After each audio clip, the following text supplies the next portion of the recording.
Bugün sizlərlə funksiyalardan bəhs edəcəyik. Birinci gəlin başlayaq, artan, azalan funksiyaları öyrənək. Nədir artan funksiya? Deməli, artan funksiya dedikdə, hər hansı bir fx funksiyasında x çoxluğundan götürülmüş arqumentin hər bir qiyməti üçün, əgər arqumentin böyük qiymətinə, funksiyanın da böyük qiymətə uyğun gələrsə, yəni x1 x2-dən böyükdür, fx1 də fx2-dən böyükdür. Və yaxud arqumentin kiçik qiymətinə funksiyanın da kiçik qiyməti uyğun gəlir. Arqument kiçildikcə funksiyanın da həmin nöqtələrdə qiyməti kiçilir.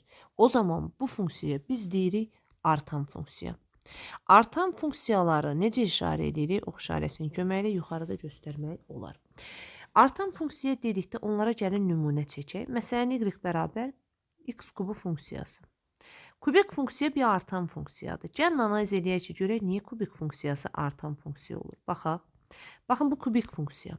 Artan deyirəmsə, siz indi birinci sıfırdan müsbət sonsuzluq aralığında kubikə baxaq. Baxın, soldan sağa getdikcə x-in qiymətlərinin getdikcə artdığını görürəm. Həmçinin onlara uyğun y-lərdə artaraq davam edir. Eyni qaydanı bu tərəfdə davam etsək funksiyaya baxsaq, soldan sağa getdikcə x-in qiyməti artaraq davam edir. İndi soldan sağa getdikcə y-in qiymətlərinə baxaq. Həmçinin y-in də qiymətləri mənfidən artaraq davam edir. Deməli, x kubu funksiyası artan funksiyadır.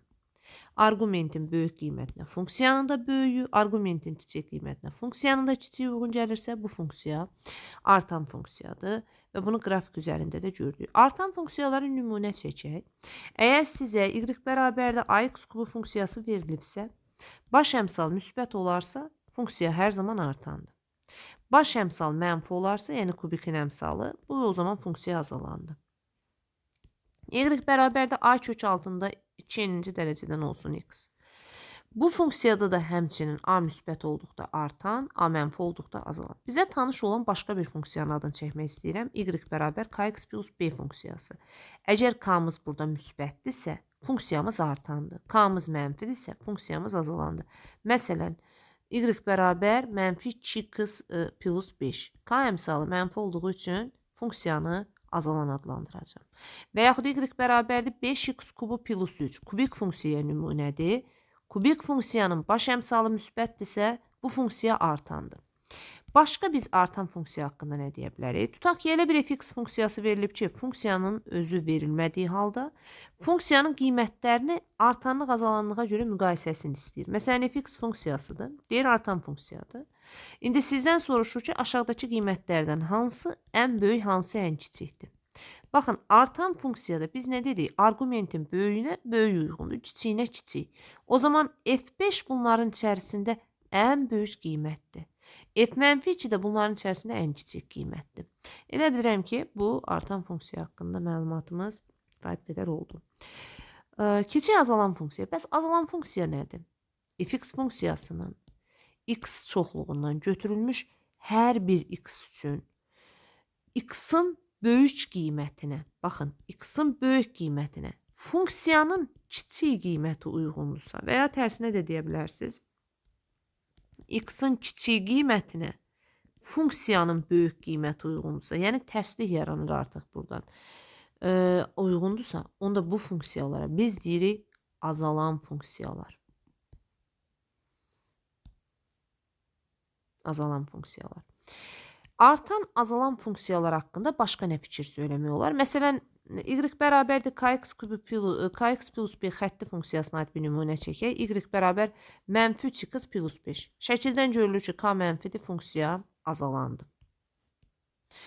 Əgər bir fx funksiyası artan funksiyadırsa, qarşısından da yazıram, funksiyanı əks işarəli dəyişsəniz, funksiya həmən azalan olacaq. Əgər fx funksiyası özü artandırsa, onun tərsini tapsanız, funksiya yenə azalan olacaq. Məsələn, siz y bərabərdir 3x plus 5-ə artan funksiya kimi baxırsınız. Amma siz bunun tərsini tapsanız, 1 bölünsün 3x plus 5 yazsanız, bu funksiya həmən azalan olacaq. Əgər bir funksiyanın fx funksiyası artandır tutalım ki və artan funksiyanı bir mənfi ədədə vurmaq istəyirsiniz. Sıfırdan kiçik bir ədədə vurursunuz. A vurulsun fx olur. Artıq bu a vurulsun fx funksiyası azalan olacaq mənfiyə vurursansa. Yox, a müsbət ədəddirsə vurursansa, o zaman artantısı ilə artan da qalacaq. Bu da belə. Amma funksiyaların üzərinə hansısa bir qiyməti gəldikdə və yaxud çıxdıqda o funksiyanın artma azalmasına təsir etmir. Sadəcə vurma məsələsində var. Bu artan azalan funksiyalar haqqında anlayış. İndi bundan sonra artıq keçirik ikinci qayda tək və cüt funksiyalar haqqında məlumat toplayaq. Funksiyalar haqqında gəlin öyrənək indi də. Tək və cüt funksiya deyəndə birinci tək funksiyadan başlayaq. Tutaq ki, elə bir fx funksiyası var ki, istənilən x daxildir df funksiyası, yəni x-lar df funksiyasının təyin oblasına daxil x-lar üçün f mənfi x bərabərdir mənfi fx şərtini ödəyərsə, biz bu funksiyalara tək funksiyalar kimi baxacaq. Məsələn, tək funksiyalara aid biz nümunə çəksək, y bərabər x kubu funksiyası, y bərabər, 1 bölünsün x üstü 5 funksiyası, yəni tək dərəcədən olanlar. Y bərabər x üstü 2m plus 1 şəklində olan bütün funksiyalara biz tək funksiya kimi baxırıq. Və yaxud y bərabər trigonometriyadan yazaq sinus x funksiyası, y bərabər tangens x funksiyası. Bunların hamısı tək funksiyalara nümunədir. Amma bir şey unutmayaq ki, tək funksiya deyəndə x bərabərdir 0 nöqtəsinə nəzərən təyin oblasti simmetrik olan funksiyaların içərisindən seçilir.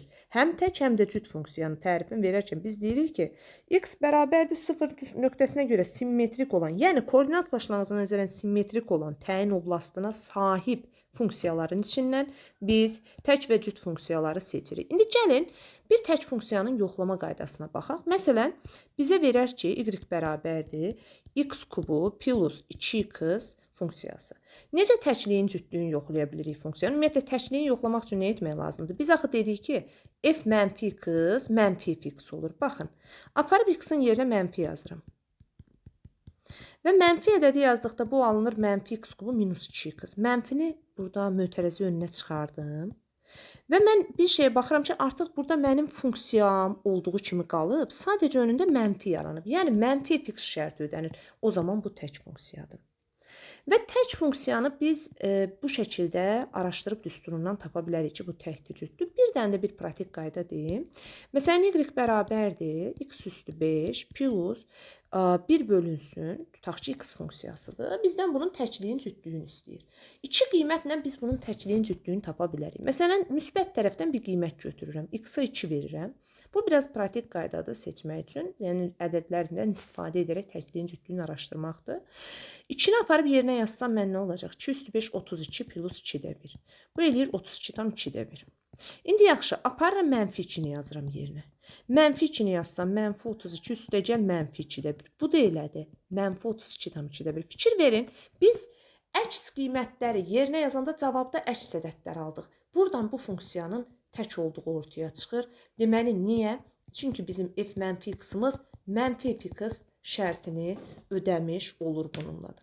Elə bilirəm ki, tək funksiyanın, yəni düstur üzərindən analitik halda tək funksiyanı araşdırmağın qaydasını bildik. İndi gəlin tək funksiyanı qrafik üzərindən necə seçə bilərik? Bir qayda olaraq yadda saxlamaq lazımdır ki, tək funksiyanın qrafiki, tək funksiyaların qrafiki hər zaman koordinat başlanğıcına nəzərən simmetrikdir. Koordinat başlanğıcına nəzərən simmetrikdir. Bəs bu nə deməkdir? Gəlin ona baxaq. Koordinat başlanğıcına nəzərən simmetrik. Məsələn, bir kubik funksiyanı nəzərdən keçirək. Kubik funksiya y bərabər x kubu hər zaman tək funksiyadır. Niyə? Çünki koordinat başlanğıcına nəzərən simmetrikdir. Başqa nə deyə bilərik? Y bərabərdir x-da 1 funksiyasına baxın. İndi baxın, x-da 1 funksiyasını çəksəm, k müsbətdir. Birinci rübdən belə hiperbola çəkəcəm, bir də buradan. Hara nəzərən simmetrikdir, koordinat başlanğıcına nəzərən, deməli bunlar tək funksiyaya nümunədir. İndi o zaman gəlin cüt funksiyaları öyrənək. Yenə də cüt funksiyaya da tərif verərkən, birinci nəzəri cəhətdən tərifini bilək. Tərif verərkən deyirik ki, tutaq ki, elə bir rx funksiyası var ki, istənilən x daxildir təyin oblastına dj funksiyası üçün. J mənfi x müsbət jx şərtini ödəyərsə verilən funksiya cüt funksiyadır. Yəni jx bərabərdir məsələn x-in kvadratı üstə gəlinsin 2 funksiyası verilib. Deyir təkliyin cütlüyünü yoxla. J mənfi x-i tapıram. Yəni x-in yerinə mənfi yazıram. Mənfi yazsam olacaq mənfi x kvadratı üstə gəl 2. Və bu bərabər olacaq. Mənfini çıxarıram x kvadratı çıx 2-yə. Daha doğrusu bircə dəqiqə burada mənfi x kvadratı, müsbət x kvadratı plus 2. Və biz görürük ki, burada artıq funksiyada qətiyyən dəyişiklik olmadı, olduğu kimi qaldı və işarə müsbətdir. Yəni, j mənfi x müsbət jx şərtini ödədi. Ona görə biz bu funksiyaya cüt funksiya kimi baxırıq. Deməli, bir də tərifini deyirəm. Təyin oblastı koordinat başlanğıcına nəzərən simmetrik olan funksiyadan istənilən x daxildir. J funksiyasının təyin oblastına daxil olan x-lar üçün j mənfi x müsbət jx şərtini ödəyərsə bu funksiya cüt funksiyadır. Gəlin cüt funksiyalardan bir neçəsini yazaq, tanış olaq. Məsələn, cüt funksiya deyəndə dərəcəsi cüt olan bütün çoxhədli funksiyalar, x üstü 2n şəklində olan bütün çoxhədli funksiyalar cütdür. Məsələn, y bərabər x kvadratı, y bərabər x üstü 6, hətta 1 bölünsün, məsələn, x kvadratı funksiyası və yaxud 1 bölünsün modulda x funksiyasında cüt adlandırmaq olar. Hətta y bərabərdir modulda x funksiyası təklikdə də cüt funksiyadır. Başqa hansı funksiyalar? Sabit funksiyalar. Sabit funksiyalar hər zaman cüt funksiyalar olur.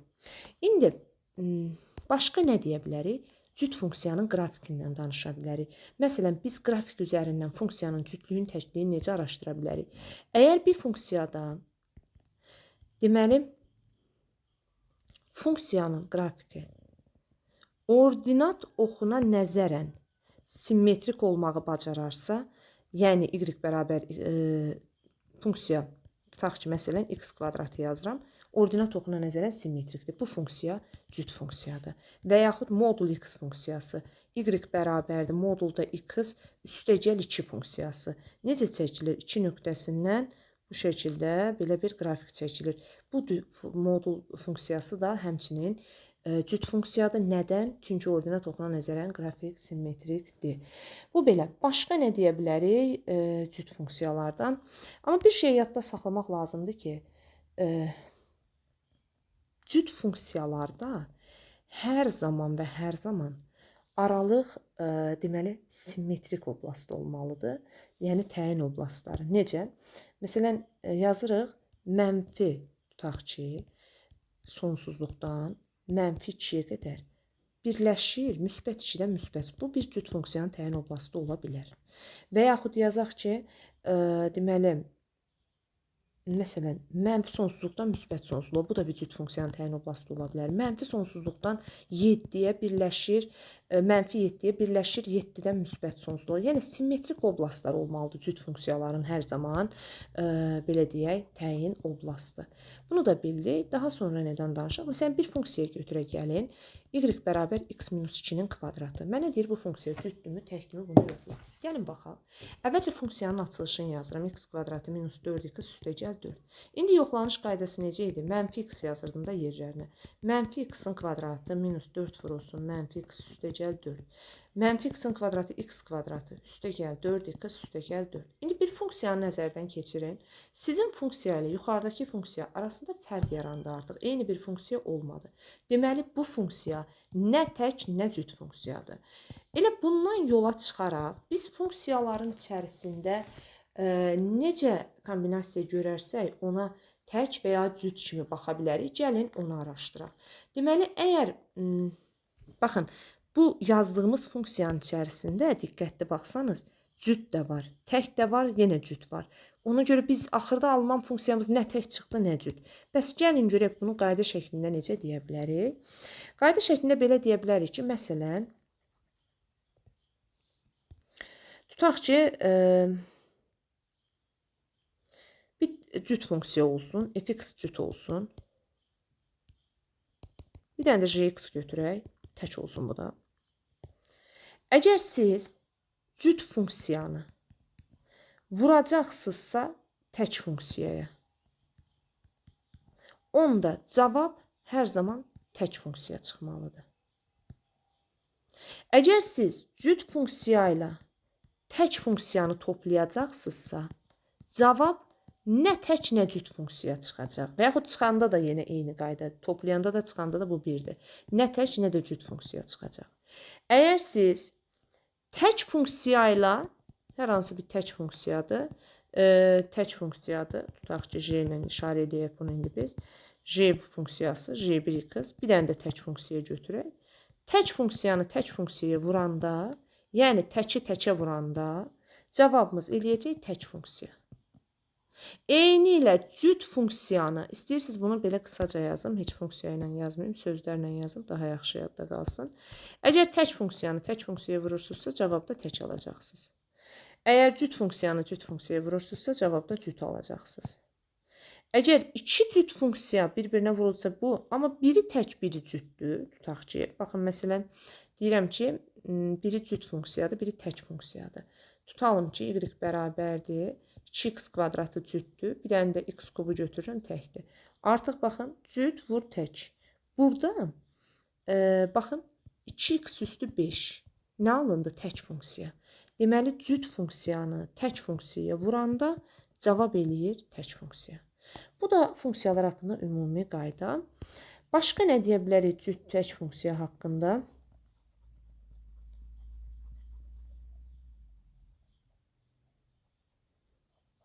Gəlin baxaq. Cüt funksiyalar və tək funksiyalar haqqında belə bir qaydanı bilək. Amma mən istəyirəm bunu qrafik üzərində deyəm.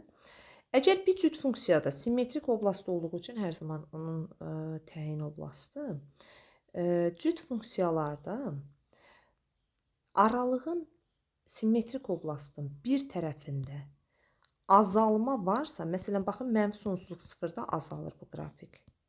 Hökmən digər tərəfində artım olacaq cüt funksiyalarda. Yəni, bir tərəfində artırsa funksiya, fx funksiyası cütdür, fx funksiyası cütdürsə, bir tərəfdə aralıqda artarsa, digərində azalır və yaxud azalarsa, digərində hökmən artmalıdır. Amma tək funksiyalarda belə deyil.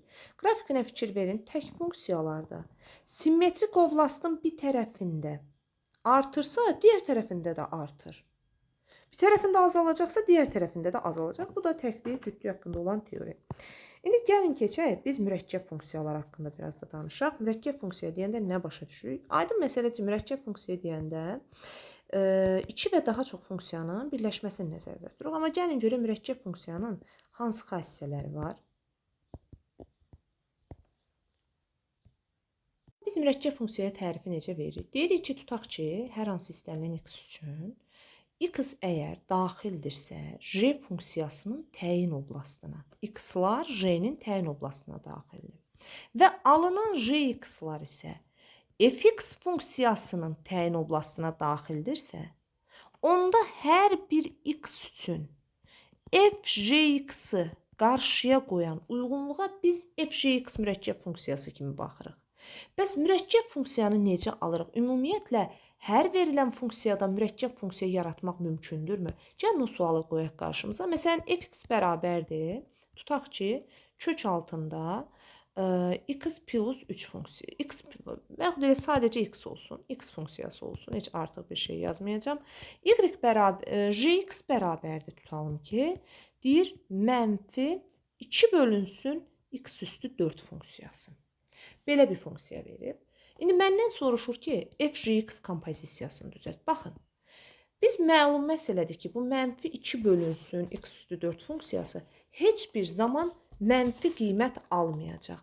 Bəs müsbət qiymət almayacaq. Bəs gəlin görək, biz f(j)x kompozisiyasını necə düzəldirik? Mürəkkəb funksiyanı düzəltmək üçün məlum məsələdir ki, daxildə yerləşən funksiyanı qiymətlər çoxluğu f-in təyin oblastıdır. Yəni, j-ni f-də yerinə yazmalıyıq, daha sadə dillə desək. Yaxşı, indi mən bu ifadəni burada yaza bilərəmmi? Xeyr. Əlbəttə, yazdığımın mənası olmayacaq. Niyə? Cüt dərəcədən kökdədir. Deməli, hər verilmiş iki funksiyadan siz mürəkkəb funksiya düzəldə bilməzsiniz.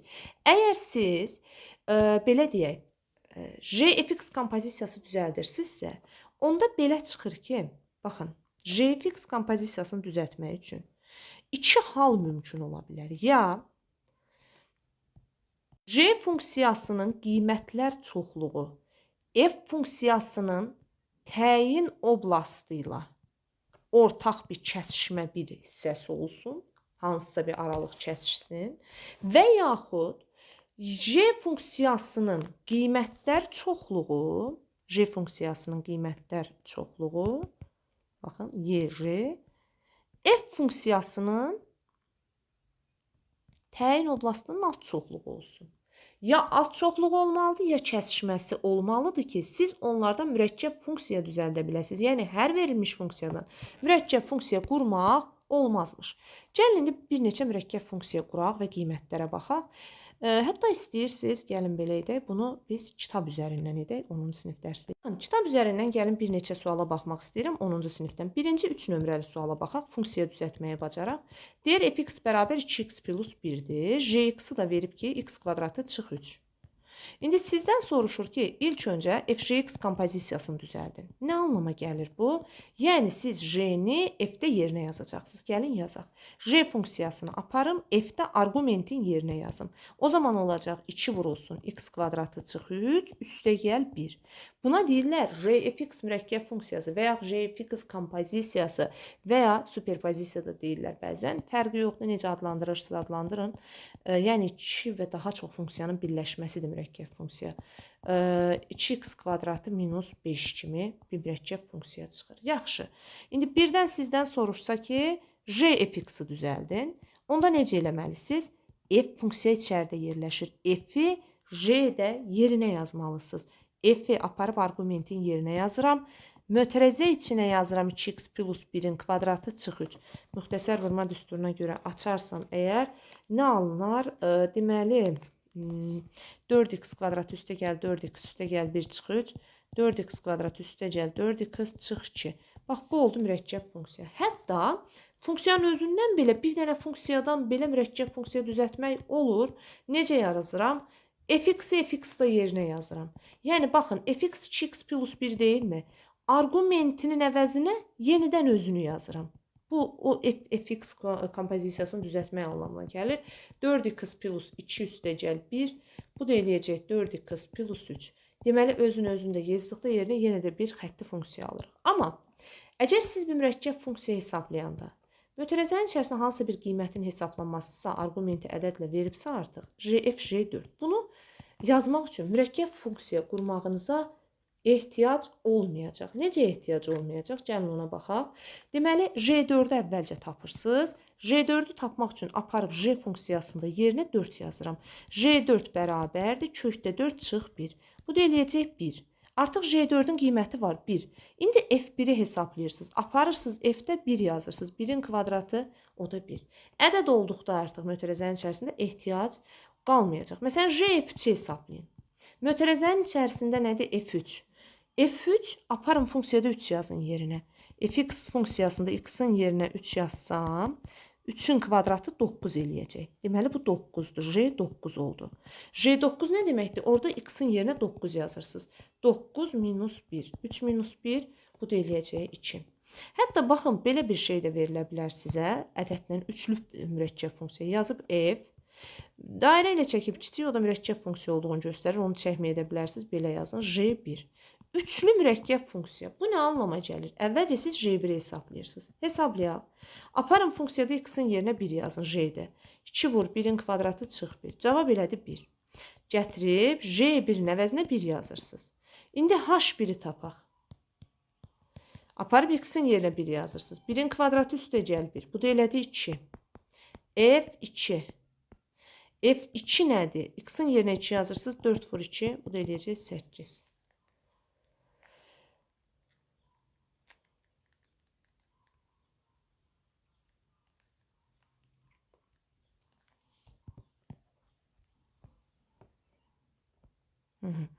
Başqa burada deyəcək. Məsələn, bir dənə də misala baxaq istəyirsiniz buradan.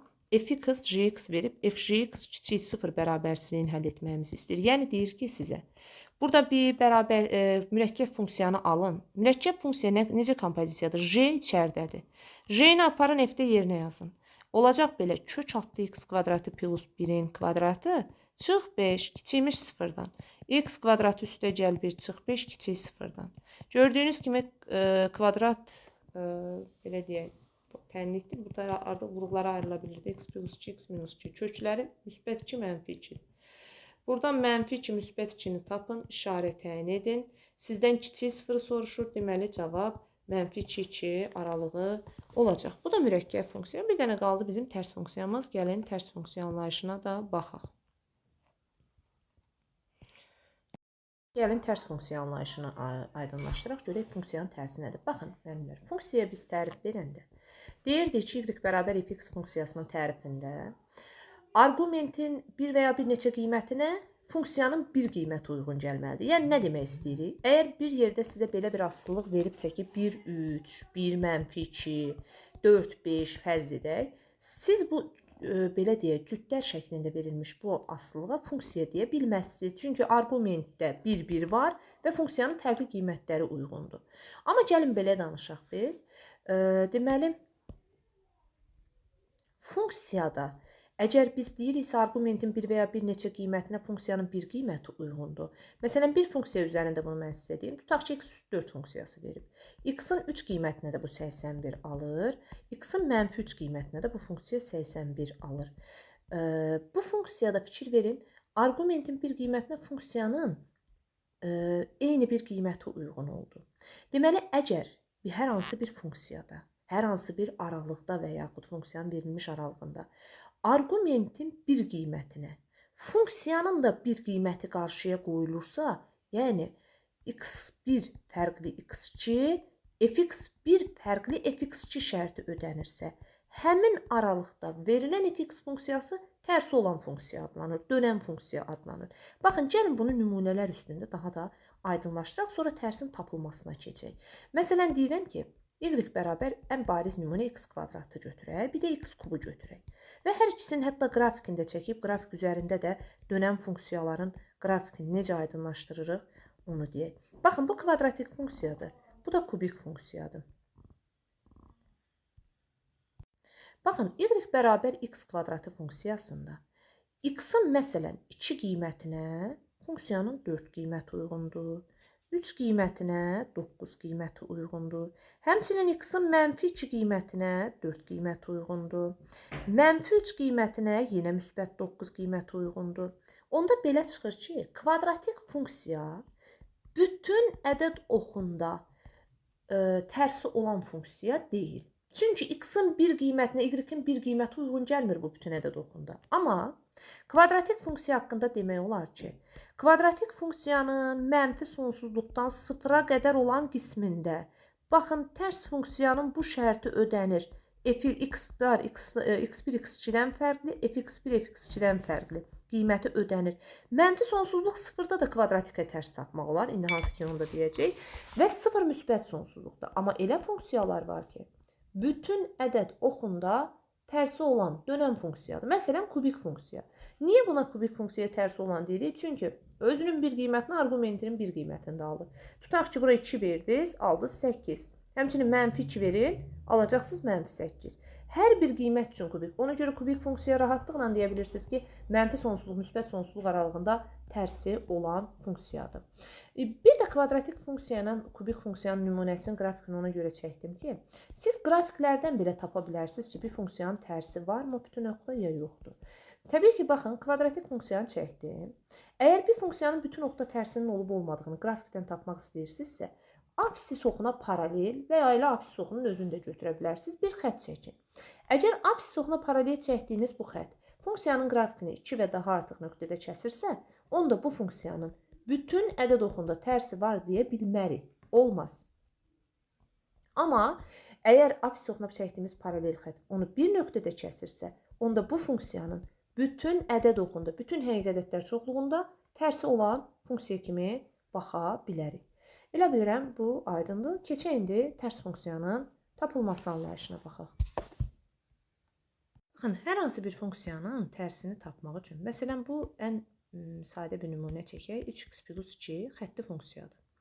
Xətti funksiyanın tərsini tapmaq istəyirsiniz. Birinci onu bilməliyik ki, tərs funksiyalar bəllidir ki, mənfi 1 üstü, f üstü mənfi 1 x, y üstü mənfi 1 və s. şəkildə işarə olunur. Bəs tərs funksiyanı necə tapa bilərik? Birinci addımımız odur ki, tərs funksiyadan x tapılır ilk öncə. x-i tapırıq. Hansı funksiya olursa olsun. Burada 3x bərabərdir y minus 2 və nəhayət x bərabərdir. X-imiz bərabərdir. Y minus 2 bölü 3. İkinci addımda isə funksiyada x, y ilə y x-la əvəz olunur. X-i y-lə, y-i x-la əvəz edirsiniz. Tərsinə yerləri dəyişir. Yəni, x-in yerinə y yazırsınız, y-in yerinə x yazırsınız və nəhayət alınan bu funksiya yuxarıdakı funksiyanın tərsi olur. Amma bütün funksiyalar üçün bu keçərli olsa da, xətti funksiyanın tərsini tapmaq üçün belə bir qayda deyim. Əgər xətti funksiya verilibsə sizə kx plus b, xətti funksiyanın tərsi olan funksiyanı biz şifahi də tapa bilərik. Heç o variantları aparmadan x minus b bölünsün k. Müsbətsə, məsələn, bir başqasını yazım. 4x minus 2-dir. Tərsini tapmaq istəyirsinizsə, absisin üstünə 2 gəlib, vurma 4-dür, böləcəksiniz 4-ə. Bu olacaq həmin funksiyanın tərsi olan funksiya. Yaxşı, tərs funksiyanı burada aydındır elə bilirəm xətti funksiya üçün. Yəni, bir neçə funksiya üçün tərslər tapaq. Məsələn, y bərabərdir tutalım ki, x kvadratı minus 4x üstə gəl 6 funksiyası verilib. Biz danışdıq ki, kvadratik funksiyanın hər zaman tərsi yoxdur, amma xüsusi aralıqla tərsini tapmaq olar. Məsələn, bu funksiyanın tərsini necə taparım? Bunu əvvəlcə x kvadratı minus 4x üstə gəl 4 üstə gəl 2 kimi yazıram. Yəni, x minus 2-nin kvadratı plus 2. Burada bir şey var ki, əgər şərt verərsə ki, məsələn, x tutaq ki, fərz eləyək, 3-dən böyük aralıqda bu funksiyanın tərsini tap. Tutaq ki, 3-dən böyük aralıqda. Çünki kvadratik funksiyanın bütün oxda tərsi ola bilməz. Niyə 3-dən böyük aralıq götürdüm? X minus 2-nin kvadratı bərabər y minus 2 yazırsınız. Və hər iki tərəfin tərsi kökü alırsınız. Burada modulda x minus 2 çıxır. Burada isə kök adlı y minus 2. X 3-dən böyük ədəd olduqda bu modul hər zaman müsbət olur. Siz o işarəsini təyin etməlisiniz, ondan sonra onun tərsini tapa bilərik. Və hansı aralıqda tərsini tapırıq? 3-dən böyük ədədlər çoxluğunda. Y minus 2 üstə gəlinsin 2. İndi x-i tapdınız funksiyadan. Sonraki mərhələdə x ilə y-i əvəz eləyirsiniz. Y bərabərdir kökün altında. X minus 2 üstə gəl 2. Y üstü mənfi 1 buna bərabərdir. Deməli, bu funksiyanın tərsi olduğu verilən funksiya. Gəlin, başqa bir funksiya da götürək, onun da tərsini tapaq. Məsələn, kubik funksiyanın tək dərəcələrin tərsi hər zaman var bütün oxda. Yəni, biz bir dənə əslində kubiki də götürə bilərik, amma x kubu plus 2-ni götürürüm. Biraz daha çətin. Buradan x-i tapaq. X kubu bərabər y minus 2. Hələ x-i tapmamışıq, 3-cü dərəcədən kök alıram. Kök alsam x bərabərdir, 3-cü dərəcədən y minus 2 çıxır. O zaman indi x ilə y-in yerini dəyişir, ikinci mərhələ. Y bərabərdir, 3-cü dərəcədən x minus 2. Və verilən funksiya göstərilən birinci funksiyanın tərsi olan funksiyadır. Tərs funksiyalar haqqında bir də onu deyim ki, əgər sizə kəsr rasional bir funksiya verilibsə, bunun formulunu da yazaq. Məsələn, y bərabər ax plus b, cx minus d. Əslində bunu da eynən həmin qaydada tərsini tapa bilərsiniz. Məsələn, y bərabər 2x minus 3, x plus 6 şəklində belə bir funksiya verilib. Mən bunu eynən o qayda ilə tərsini tapa bilərəm. Vuraram bunu məxrəcə, x-ları bir yana çıxardaram, ədədləri bir yana və ondan tapmaq olar. Lakin daha asan yolu var. Deməli, biz bu d əmsalınla, bu a əmsalının yerini dəyişirik. Amma əksinə dəyişirik. Bu b, d yuxarı çıxır, mənfi dx plus b olur. A da aşağı düşür, olur cx minus a. Baxın, məsələn, bunun tərsini belə bu düstura uyğun tapaq. Heç bir şey. 6 ilə 2-ni yerini dəyişin. İşarələri nədirsə, əksinə dəyişib çıxarırsınız. Mənfi 6x minus 3, 2 müsbətli düşəcək, burada mənfi olacaq və x minus 2 olacaq. Göstərilən funksiya heç bir əziyyətsiz o verilən funksiyanın tərsi sayılır. İndi tərs funksiyalar haqqında bir də qrafiklərdən gəlin görək nə deyə bilərik. Birinci, yadda saxlamaq lazımdır ki, əgər bir funksiya hər hansı bir fx funksiyası olsun, fərqi. Əgər bir funksiya artandırsa və ya bir funksiya azalandırsa və belə deyək, kəsilməz funksiyadırsa, onda o funksiyanın həmişə tərsi var və o da artandırsa artır, azalandırsa həmçinin azalan funksiyadır. Yəni, artan-azalan funksiyaların hər zaman tərsi var. Məsələn, y bərabərdir loqaritma a əsasdan x funksiyası. Gəlin tərsini tapaq. Buradan əvvəlcə x-i tapıram. X bərabər a üstü y. X-la y-in yerini dəyişirəm. Üstü funksiya olur loqaritmik funksiyanın tərsi. Və son nəhayətində dərsin sonunda qrafiklərdən gəlin danışaq. Baxın, 2 dənə funksiya götürək. Məsələn, kvadratik funksiya. X sıfırdan böyük bərabər olduğunda tərsi var. İstəyirsiniz o tərsi də gəlin hətta burada tapın. İki tərəfdən kök alıram. Modulda x bərabərdir kök altında y. Və x müsbət çıxacaq. X bərabərdir olacaq kök altda y. X-la da y-in yerini dəyişsək, x, y bərabərdir kök altda x deyilən bir funksiya yaranır və bu bunun tərsidir. Amma bütün oxda deyə bilməzsiniz, sıfırdan böyük aralıqda tərsidir. İndi gəlin, biz bunların qrafiklərinə baxaq. Biz aydınlaşdırdıq ki, y bərabər x kvadratından, y bərabər kök altda x funksiyası sıfır müsbət sonsuzluq aralığında bir-birlərinin tərsi olan funksiyalardır. İndi bir grafikinə fikir verin bunların. Baxın, x kvadrat funksiyasının qrafiki belə çəkilir. Hardasa indi mən təxmini çəkirəm. Kök altında x funksiyasının qrafikinə baxın. Kök altda x da budur. Bu kök altda x-indir, bu da x kvadratının müsbət tərəfdə qrafikidir. Yadda saxlayın, hər bir tərs funksiya qrafikləri hər zaman və hər zaman y bərabər x oxuna nəzərən simmetrik yerləşməlidir. Y bərabər x oxuna nəzərən simmetrik olur. Hər biri üçün keçərlidir. Məsələn, hətta bunu kubik funksiya üçün də yoxlayaq. Məsələn, artıq biz əzbər bilirik ki, kubik funksiya 3-cü dərəcədən x funksiyasından qrafiklərini çəksək, baxın, bu kubik funksiyanın qrafiki bu şəkildədir. İndi 3-cü dərəcədən kök altda x funksiyasına baxaq. Onun da qrafiki həm bu bölgədə yerləşir, həm bu bölgədə. İndi biz daha dəqiq çəksək qrafiki, görərik ki, həqiqətən y bərabər x düz xəttinə nəzərən simmetrikdir. Bu da tərs funksiya haqqında. Gəlin son olaraq, elə bilirəm ki, tərs funksiya bölməsi də aydındır. Son olaraq biz danışaq dövrü funksiyalardan. Gəlin görək dövrü funksiya nədir? Amma tərs funksiyalardan son mərhələ bir şey də deyim ki, məsələn, f4 5-dir bir funksiya üçün. Sizə sual düşə bilər ki, f-in tərsində 5 nəyə bərabərdir? Əgər bir funksiyanın özündə 4 yazanda 5-ə bərabər olursa, onun tərsində 5 yazanda 4-ə bərabər olacaq. Məsələn, bir funksiyada j-nin tərsində 3 7-yə bərabərdir. İndi sizə soruşa bilər ki, j-nin özündə 7 nədir? Bu da 3-ə bərabər olacaq. Bu, tərs funksiyalara aid xassədir. Yəni, arqumentin, qiymətin, bu qiymətlər oblastında aldığın o təyin oblastında alır tərs funksiyalarda. Gəldik, çıxdıq dövrü funksiyalara. Gəlin görək, dövrü funksiya deyəndə biz nə başa düşürük? Deməli, dövrü funksiya periodik funksiya adlanır və nə deməkdir dövrü funksiya?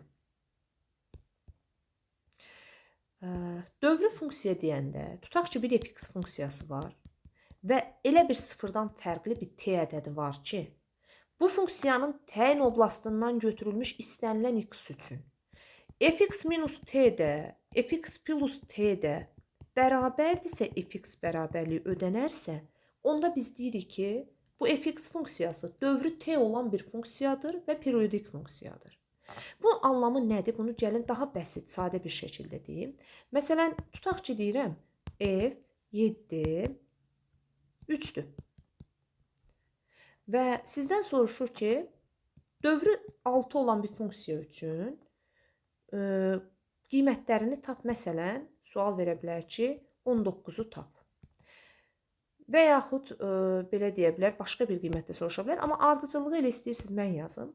Əslində t 6-dırsa, dövrü 6-dırsa, bu dövr 7-nin üzərinə 6 gəlin, 13 də 3-dür. 13-ün üstə 6 gəlin, 19 da 3-dür. Və yaxud çıxın, 7-dən 6-nı çıxın, 1 də 3-dür. Bir də 6-nı çıxın, mənfi 5 də 3-dür. Bunu biz sonsuza qədər davam edərik. Yəni, 6 dənədən 1 bu funksiyaya eyni qiyməti alacaq. Bundan başqa nə deyə bilərik? Məsələn, hamının riyaziyyatda yaxşı tanıdığı sinus funksiyası var ki, dövrü funksiyadır. Biz bunu bilirik. Y bərabər sinus x-in dövrü, t bərabər 2pi deyirik.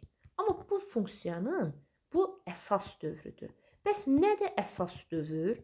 Əsas dövr deyəndə əslində sinus funksiyasının dövrünü 2pi olmaqla yanaşı 4pi də deyə bilərik, 8pi də deyə bilərik, 6pi də deyə bilərik. Bunlar hamısı bunun dövrüdür. Çünki Dövrə aid teoremimizdə deyirik ki, biz bircə dəqiqə. Əgər t bir funksiyanın dövrüdürsə, n vur t də onun dövrüdür. Hətta mənfi n vur t də onun dövrü olur. Əgər bir funksiyanın dövrü t baxımdan funksiyanın əsas dövrü deyəndə onun ən kiçik dövrü nəzərdə tutulur. Yəni bir funksiyada əsas dövr anlayışı işlədilirsə, bu ən kiçik dövrdür. Məsələn, sinus funksiyasının ən kiçik dövrü 2pi olduğundan sinus funksiyasının əsas dövrü olaraq biz 2pi adlandırırıq. Amma bir funksiyanın dövrü əgər məsələn 2pi-dirsə, onun bütün misilləri onun dövrü olaraq qalacaq. Amma ən kiçiyi burada məsələn 2pi kimi götürə bilərik. Məsələn, bir dövrü funksiyaya aid nümunələr gəlin çəkək. Tutaq ki, mən sabit funksiyadan danışıram, y bərabər c funksiyasının. C funksiyası dövrü funksiyadır və istənilən ədəd sabit funksiyanın dövrüdür. Məsələn, t bərabər 1 də dövrüdür, 2 də dövrüdür, istədiyimiz ədəd, fərqi yoxdur. Başqa hansı dövrü funksiyaları tanıyırıq? Gəlin ona baxaq. Məsələn, dövrü funksiyalardan y bərabərdir. Deməli, y bərabərdir. Kəsr hissədə x funksiyasından xüsusilə bəhs etmək istəyirəm. Çünki bu testlərdə daha çox istifadə olunur. Bu bir dövrü funksiyadır, bəli. Belə deyək, kəsr hissə funksiyası dövrü funksiyadır. Və kəsr hissə funksiyasının dövründən danışanda əslində belə deyək, kəsr hissə funksiyasının ən kiçik müsbət dövrü olaraq biz 1 götürürük. T bərabərdir 1-dir. Lakin istənilən müsbət tam ədədlərimiz bu funksiyanın dövrüdür. Bax, biraz əvvəl dediyim qaydaya gəldik. İstənilən müsbət ədədlər, tam ədədlər, lakin bu funksiyanın dövrüdür. Deməli, kəsr hissə funksiyasını başa düşdük ki, dövrü ən kiçik 1 olduğu üçün əsas dövrü olaraq biz 1 götürürük. İndi ola bilər kəsr hissə funksiyasının formasını dəyişsin. Məsələn, desin ki, f(x) bərabərdir, kəsr hissədə x üstə gəlinsin 3. Bunun dövrünü tap. Burada da yenə dövrə 1 deyəcəksiniz. Və yaxud deyə bilər ki, f(x) bərabərdir. Məsələn, 5 dənə kəsr hissədə x. Buna da dövrünə deyəcəksiniz 1-dir. Burada dəyişməyəcək. Lakin, məsələn, bu funksiyanın dövrü 1-dir deyirik. Əsas dövrü daha doğrusu 1-dir, ən kiçik müsbət dövrü. Məsələn, desək ki, f(x) bərabərdir. Kəsr hissənin içində 6x. İndi bunun dövrünü tapaq. Artıq burada dövr olaraq 6-da 1 götürəcəksiniz. Və yaxud deyə bilər ki, kəsr hissədə 5x üstə gəlinsin. Kəsr hissədə 7x. Məsələn, bunun dövrünü tapacaqsınız ki, 5-də 1-dir. Yuxarıdakını dediyimə əsasən, bu da dövrü 7-də 1-dir. Lakin biz bilirik ki, əgər cəmdən, fərqdən ibarət funksiyalar verilibsə, onların dövrləri, məsələn, burada 2 dənə dövr çıxdı. 5-də 1, 7-də 1. Amma mən bu funksiyanın ümumi dövrünü nə qəbul edə bilərəm?